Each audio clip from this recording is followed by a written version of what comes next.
लोग गर्मियों के मौसम में हिमाचल का रुख करते हैं राहत पाने के लिए गर्मी से। तो इसी के चलते हर साल की समस्या है। 200 हेक्टेयर तक जो वन्य जीव हैं, जो वन्य संपत्ति है, उसको नुकसान पहुंचा है। हरियाणा में मुख्यमंत्री ने श्री गुरु तेग बहादुर के समागम पर्व पर एक बहुत बड़ा ऐलान किया है। क्या है ये ऐलान?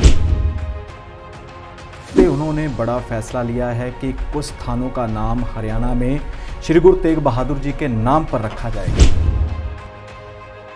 लखीमपुर खीरी मामले में क्या आशीष मिश्रा ने आत्मसमर्पण कर दिया है? बिल्कुल जी, आशीष मिश्रा के ऊपर इल्ज़ाम लगे थे कि उसने प्रदर्शन कर रहे किसानों के ऊपर अपनी गाड़ी चढ़ाई थी, जिसके चलते 4 किसानों की मौत हुई थी, एक पत्रकार की मौत हुई थी और साथ ही कई भाजपा जो कारकुन थे उनकी भी मौत हो गई थी। इसी के चलते जो था जमानत दे दी गई थी जो हाई कोर्ट की ओर से आशीष मिश्रा को, लेकिन किसानों ने पिटीशन डाली थी सुप्रीम कोर्ट में कि उसके ऊपर इल्ज़ाम है, उसको गिरफ्तार किया गया था लेकिन जमानत मिल गई, उसकी जमानत रद्द की जाए। तो इसी के चलते 1 हफ्ते का समय दिया गया था आशीष मिश्रा को, लेकिन 1 हफ्ता पूरा होने से एक दिन पहले ही आशीष मिश्रा ने स्थानीय अदालत में जाकर आत्मसमर्पण कर दिया है, जिसके बाद उन्हें जेल भेज दिया गया है। पंजाब के सीएम आज दिल्ली का दौरा करेंगे, क्या कुछ रहेगा इसमें खास? भगवंत मान वहाँ के जो स्कूल हैं उनका मुआयना करेंगे, स्कूलों के बारे में जानेंगे और साथ ही जो मोहल्ला क्लिनिक हैं उनके बारे में भी जानकारी हासिल करेंगे, ताकि पंजाब में भी पंजाब की जनता को ऐसी सहूलतें दी जा सके। हरियाणा के गृह मंत्री ने मौके पर ही 3 पुलिस वालों पर कार्रवाई की। अनिल विज लगातार एक्शन में नजर आ रहे हैं। उन्होंने अंबाला में जनता दरबार लगाया था। इसी के चलते लोग शिकायतें लेकर पहुंचे। 1200 के करीब शिकायतकर्ता पहुंचे थे, जिनकी कई समस्याएं थी जिनका समाधान नहीं हो रहा था।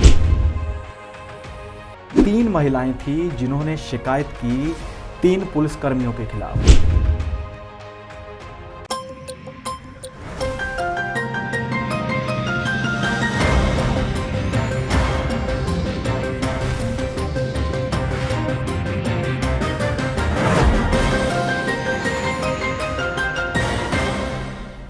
नमस्कार, D5 चैनल हिंदी के प्रोग्राम खुलासा न्यूज का में मैं वंदना आप सभी दर्शकों का स्वागत करती हूं। आज मेरे साथ स्टूडियो में हैं सीनियर जर्नलिस्ट धर्मेंद्र संधू जी। धर्मेंद्र जी, आपका बहुत बहुत स्वागत है। जी धन्यवाद वंदना जी। धर्मेंद्र जी, हरियाणा में मुख्यमंत्री ने श्री गुरु तेग बहादुर के समागम पर्व पर एक बहुत बड़ा ऐलान किया है। क्या है ये ऐलान?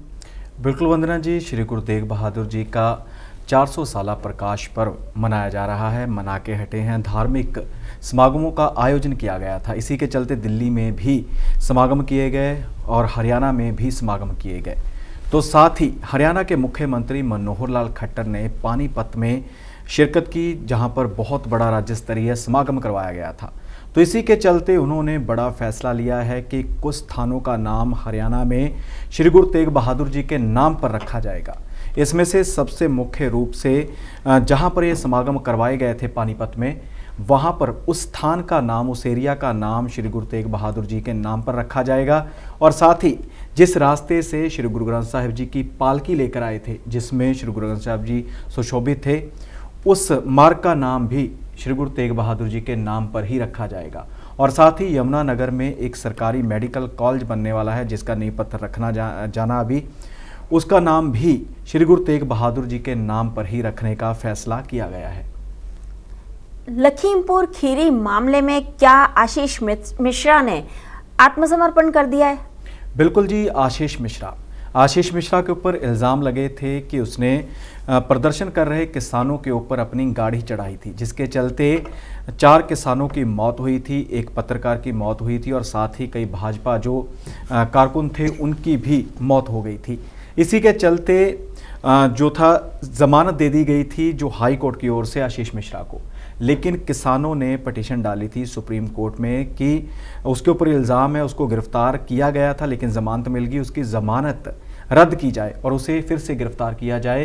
तो सुप्रीम कोर्ट में सुनवाई हुई थी। सुनवाई के बाद सुप्रीम कोर्ट ने आदेश दिए थे कि आशीष मिश्रा को आत्मसमर्पण करना ही होगा, यानी कि उसकी ज़मानत रद्द कर दी गई थी। तो इसी के चलते 1 हफ्ते का समय दिया गया था आशीष मिश्रा को, लेकिन 1 हफ्ता पूरा होने से एक दिन पहले ही आशीष मिश्रा ने स्थानीय अदालत में जाकर आत्मसमर्पण कर दिया है, जिसके बाद उन्हें जेल भेज दिया गया है।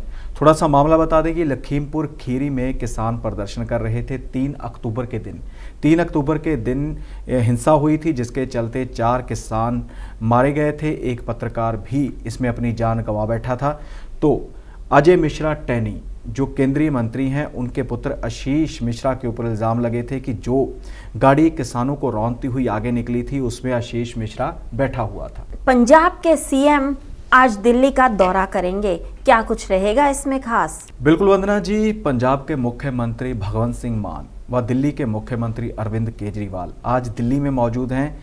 दिल्ली में भगवंत मान वहाँ के जो स्कूल हैं उनका मुआयना करेंगे, स्कूलों के बारे में जानेंगे और साथ ही जो मोहल्ला क्लिनिक हैं उनके बारे में भी जानकारी हासिल करेंगे, ताकि पंजाब में भी पंजाब की जनता को ऐसी सहूलतें दी जा सकें। क्योंकि जब सरकार बनी नहीं थी आम आदमी पार्टी की, तब ये घोषणा की गई थी कि हम शिक्षा व स्वास्थ्य को लेकर सुधार करेंगे और दिल्ली मॉडल को पंजाब में लाया जाएगा।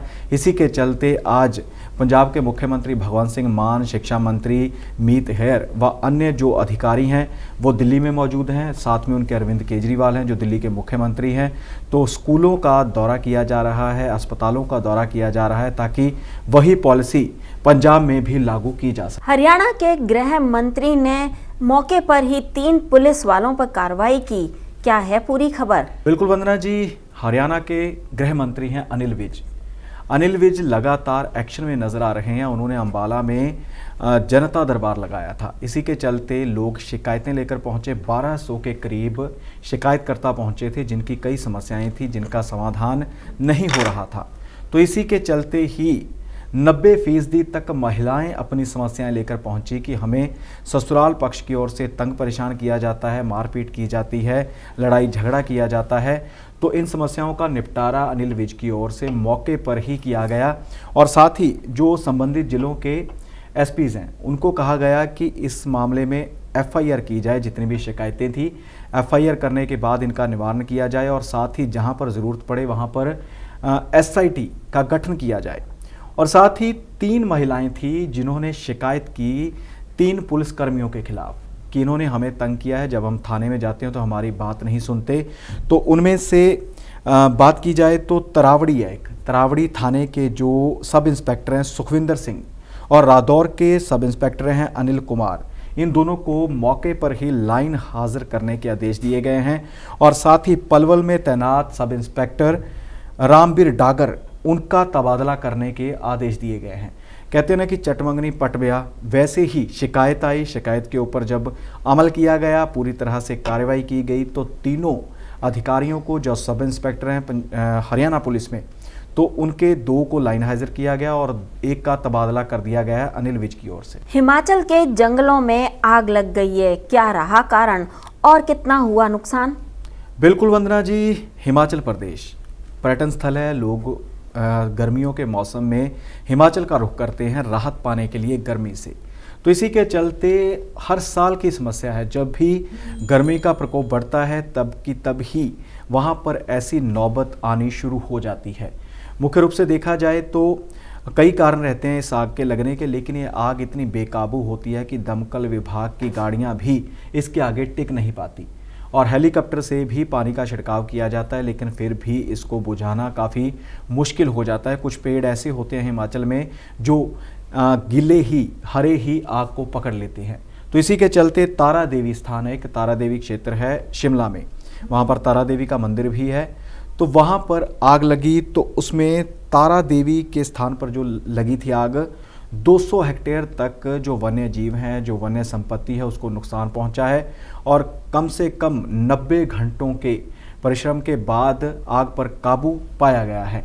और साथ ही बात की जाए तारा देवी की, तो उस अकेले एरिया में ही 135 हेक्टेयर तक जो नुकसान पहुंचा है। जंगल पूरी तरह से राख हो चुके हैं और 24 दिनों में 409 घटनाएं आग लगने की वहां पर घटित हो चुकी हैं और जिसके चलते अगर पूरा नुकसान देखा जाए तो लाखों में वहां की संपत्ति का नुकसान हुआ है, जिसमें 3209 हेक्टेयर एरिया है जो पूरी तरह से राख हो चुका है।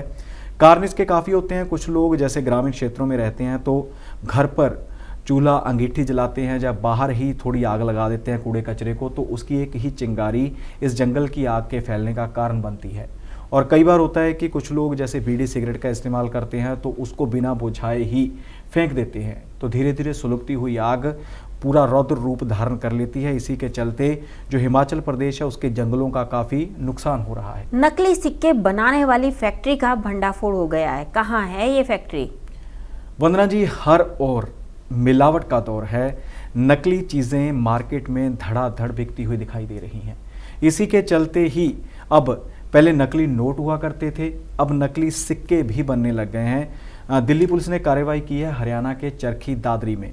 वहाँ पर एक फैक्ट्री में सिक्के बनाए जा रहे थे और 1 लाख से ऊपर के जो सिक्के हैं वो बरामद किए गए हैं। मशीन बरामद की गई है और साथ ही एक सोने के सिक्के बनाने वाली एक टिक्की आती है, वो 2 क्विंटल के करीब वो भी बरामद की गई है। मशीनें भी बरामद कर ली गई हैं।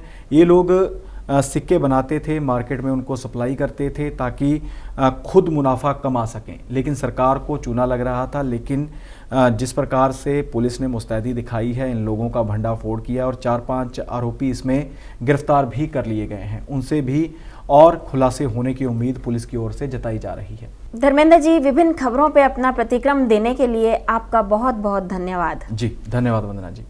कल फिर से ताजा तरीन खबरों के साथ हाजिर होंगे प्रोग्राम खुलासा न्यूज़ का में। तब तक के लिए नमस्कार।